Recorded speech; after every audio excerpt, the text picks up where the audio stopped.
My name's Philippe. I'm a program manager in the identity team at Microsoft.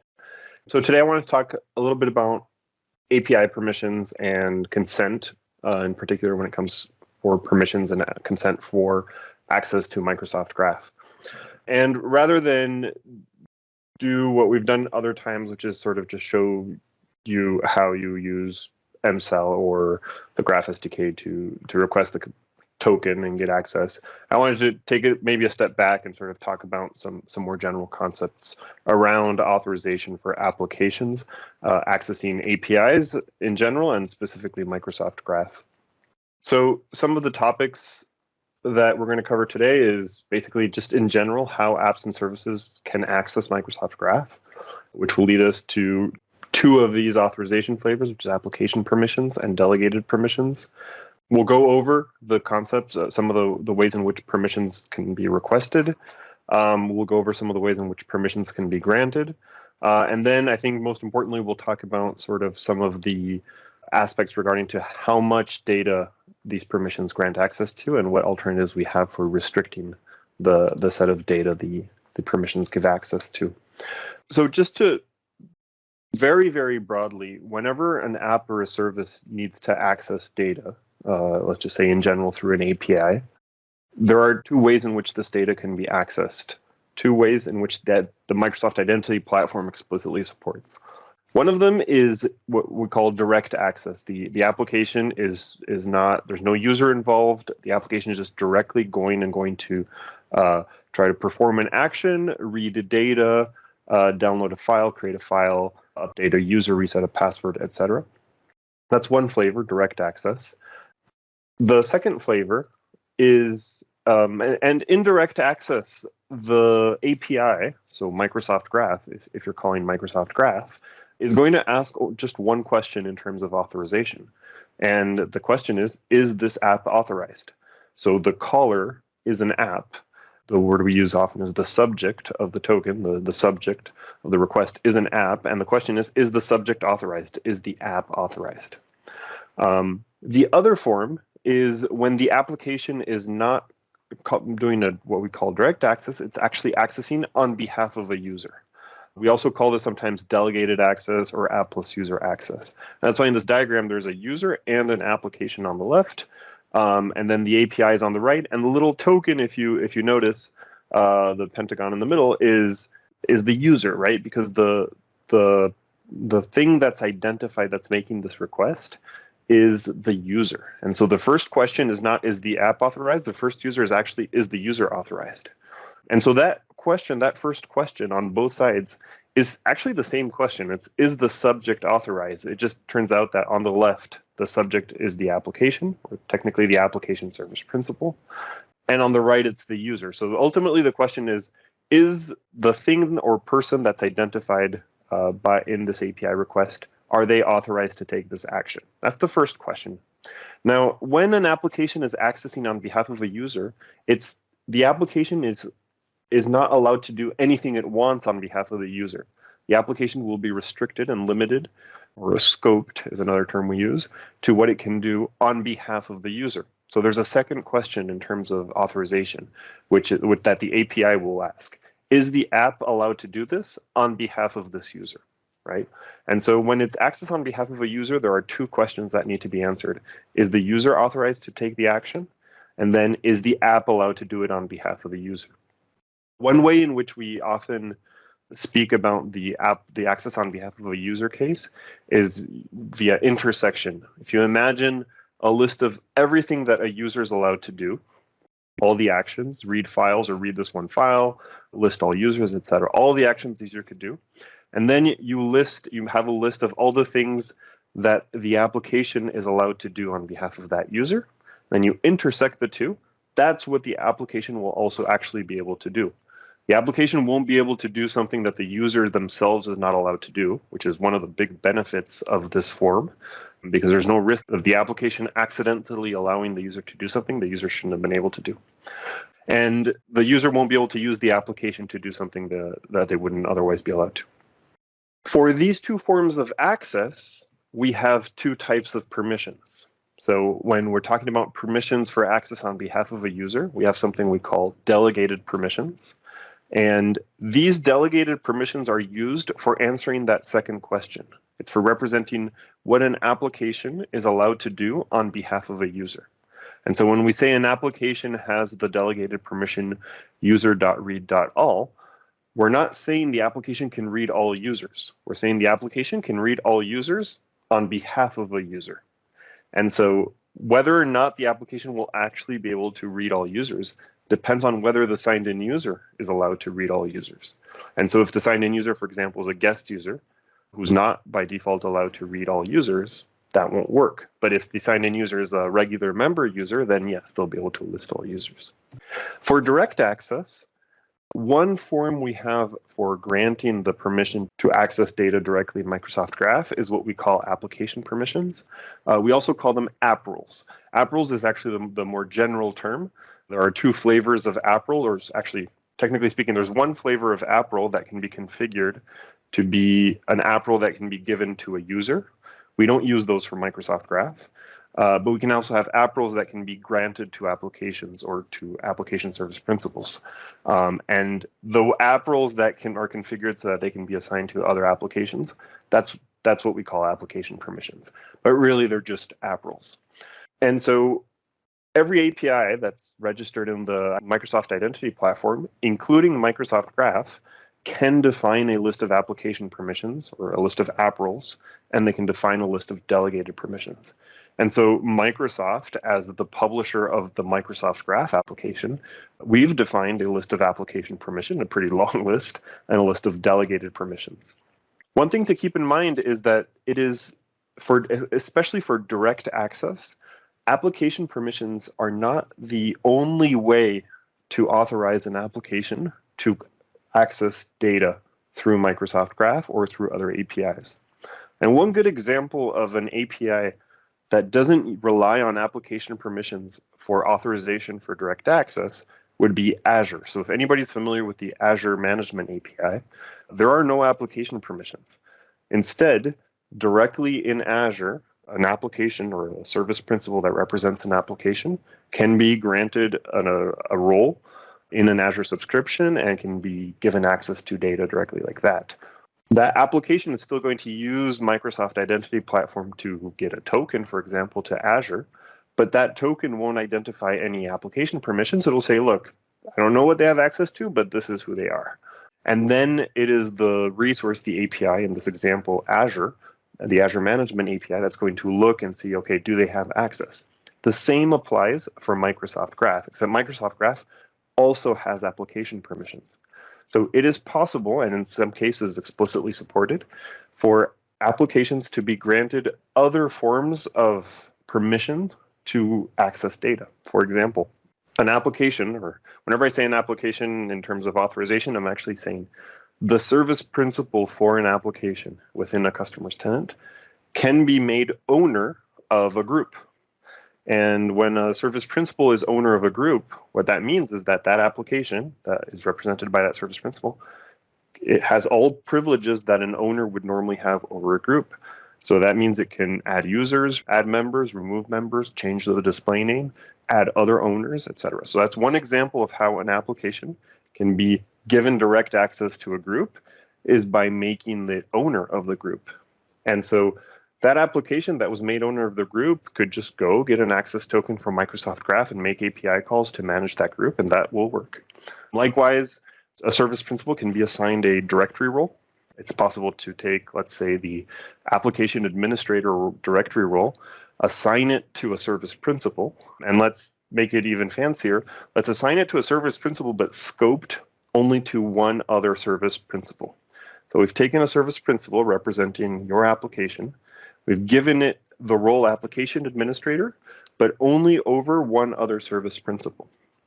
And so by that point, that application will be able to get a token, call Graph, and make use of that. So it's a really important point to call out is that not all forms of authorization are necessarily going to be application permissions and delegated permissions. It's also possible for apps to be authorized in other ways. But going back to these two forms, one thing that's particular about these two types of permissions, application permissions and delegated permissions, is that they can be requested. And there's this experience that we call consent, where the application developer, the application publisher requests permissions, and then the customer that's trying to use that application has an opportunity to grant those permissions. And then Microsoft Identity Platform is sitting in the middle, helping orchestrate this negotiation, let's say. Right. So one way in which an application can request permissions for Microsoft Graph is during sign-in, right? So during sign-in, using, of course, a library like MCell, an application can dynamically request permissions, in this case, delegated permissions. Now, we know it's delegated permissions because it's a during sign-in. So if it's during sign-in, it means there's a user involved. And so necessarily, we're talking about those permissions that are on behalf of the user. An application can dynamically request a list of permissions. In this example, user read and user read basic all.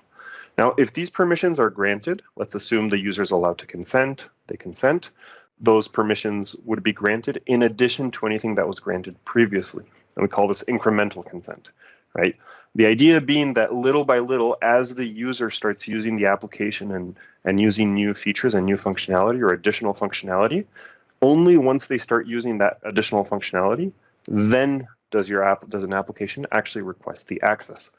That ensures that the user has an opportunity to start exploring the application before having to give the application more permissions. This form of requesting permissions only works for delegated permissions. You can't dynamically request application permissions today. The other way to do this, it's also as part of sign-in, is what we call static consent, or requesting whatever permissions have been configured. So here, instead of requesting any list of permissions, we're just saying .default, or technically, because if omitted, we assume it's Microsoft Graph, this would be https graph.microsoft.com/.default.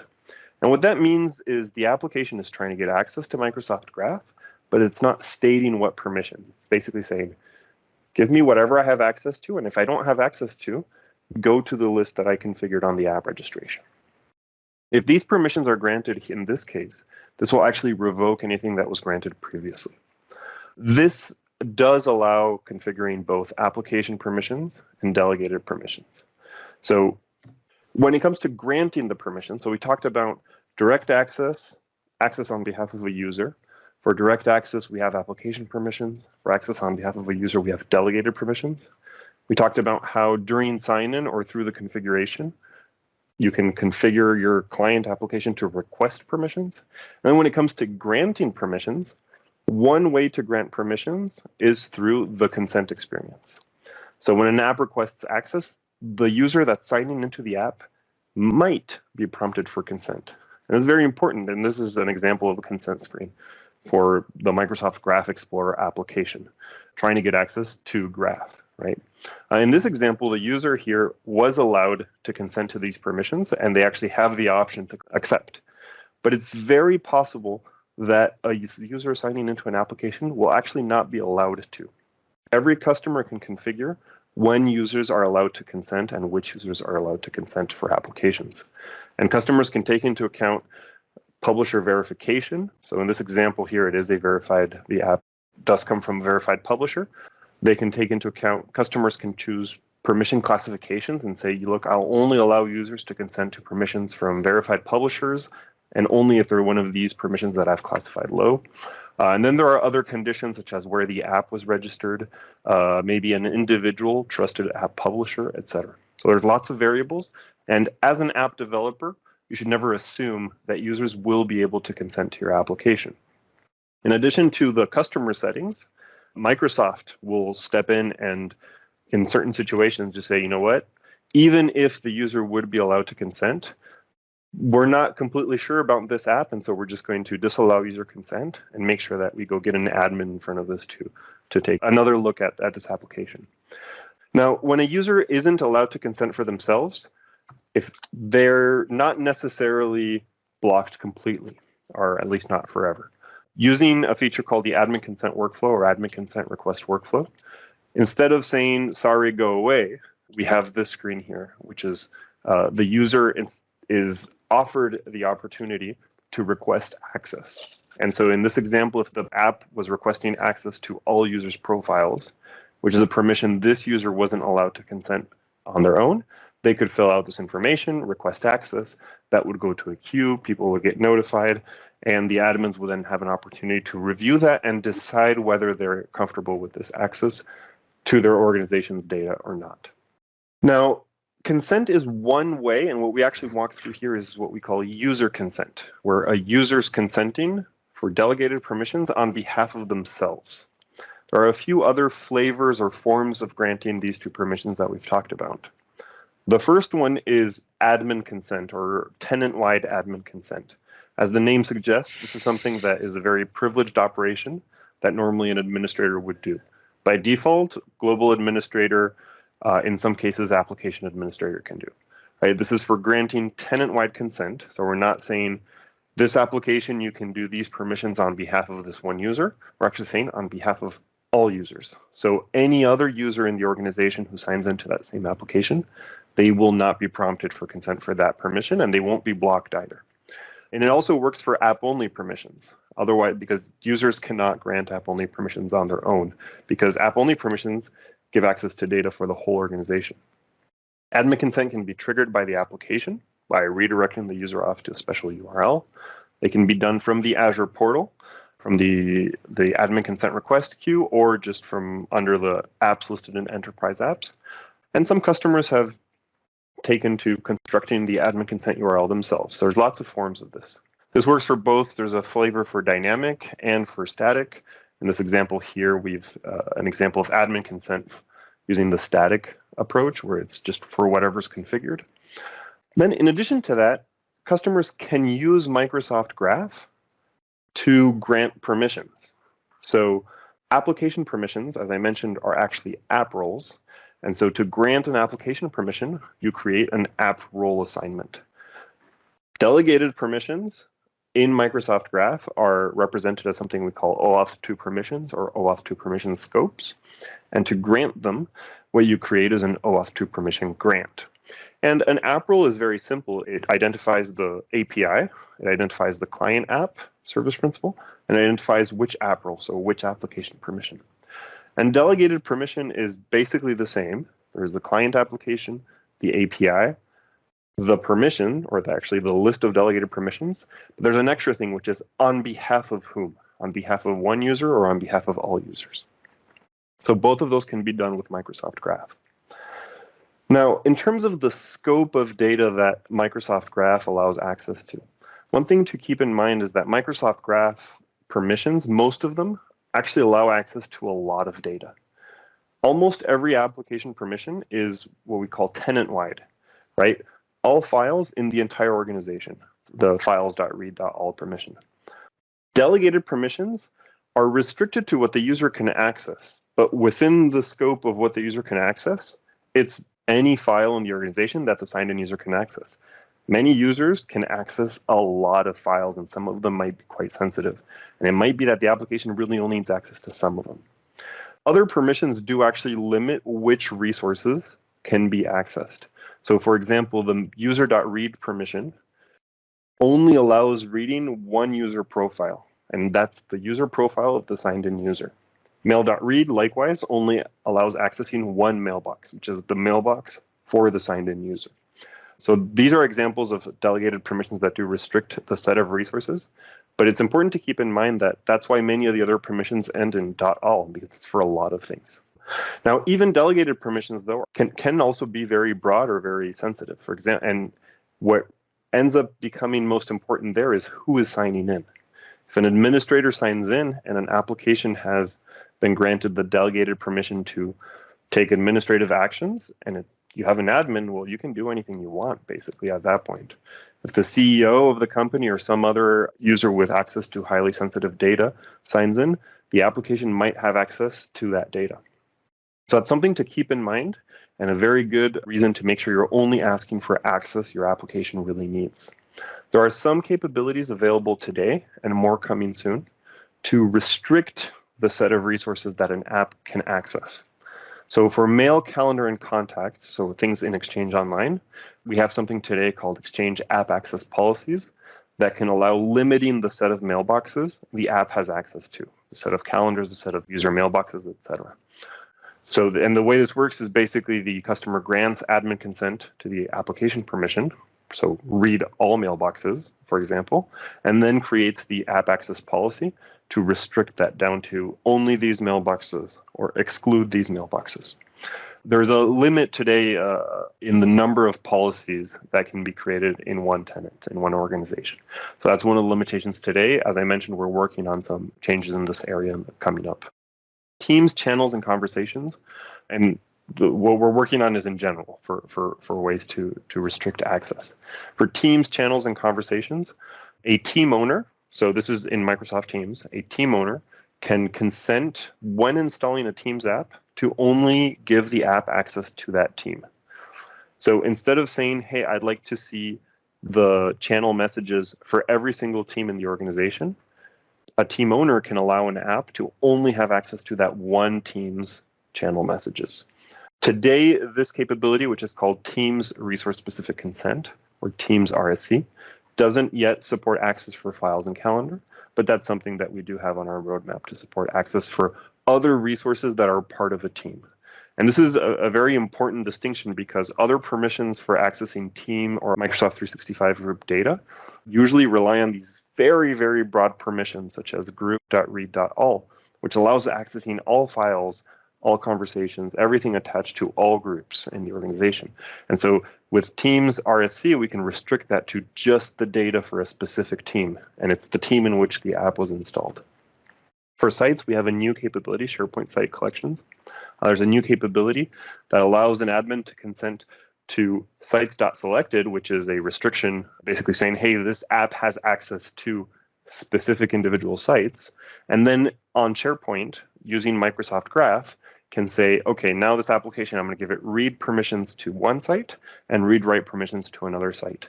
And those are the only two sites that app will have access to. All of these flavors today that we've talked about are for direct access application, so limiting effectively similar to application permissions. Looking at time, I'm going to wrap up there. A few reminders is, as an app developer, always ask for least privilege permissions. Keep an eye on the Graph API, and once in a while, just check in to see if there's any new permissions, especially if some permission in particular is causing you heartache because you have to ask for it, or difficulty for customers to actually grant access because it's more privileged than you actually need to. You just don't have any other option. We're constantly working on defining new permissions that are lesser privileged to allow more granularity there. And as an app customer, do keep in mind, if you see an application that's asking for more than you think it needs, dig into that, find out why, and often challenging the application publisher or developer, the result is, oh yeah, I was actually just testing and I finally found a combination that worked and I stopped there, and maybe there's something better than that. And on our side, we're working at Microsoft, we're working on some ways to better inform developers and customers on what the best combination is for the scenarios. Always prefer delegated access, so access on behalf of a user, over direct access if there's a user involved, right? So if there's a user involved, you don't want your application, which has been granted more access than the user, to be the reason the user was exposed to data they weren't supposed to see. And delegated access not only restricts the scope of access of your application, which is a good thing, it makes sure that the rules that are enforced include the authorization for whoever signed in. And then whenever you can, if you're doing a Teams app, if you're accessing SharePoint, always use these options to have lesser privilege and smaller scopes of access wherever possible. And you can expect that moving forward, there will be more opportunities for this. All right, in 1 minute I have left. Quick question. To access Teams admin console, a user is required to have the Teams communication support specialist role at least. Is there a way to grant this role to an app registration? Generally speaking, a role or authorization in general will not be given to an app registration. It will be given to the service principal. And I only make that distinction because if you ever try to do it through Graph or something, you won't want to assign a role to the application entity. You want to assign it to the service principal entity that maps to that application. So technically, it is possible to take any directory role and assign it to any service principal.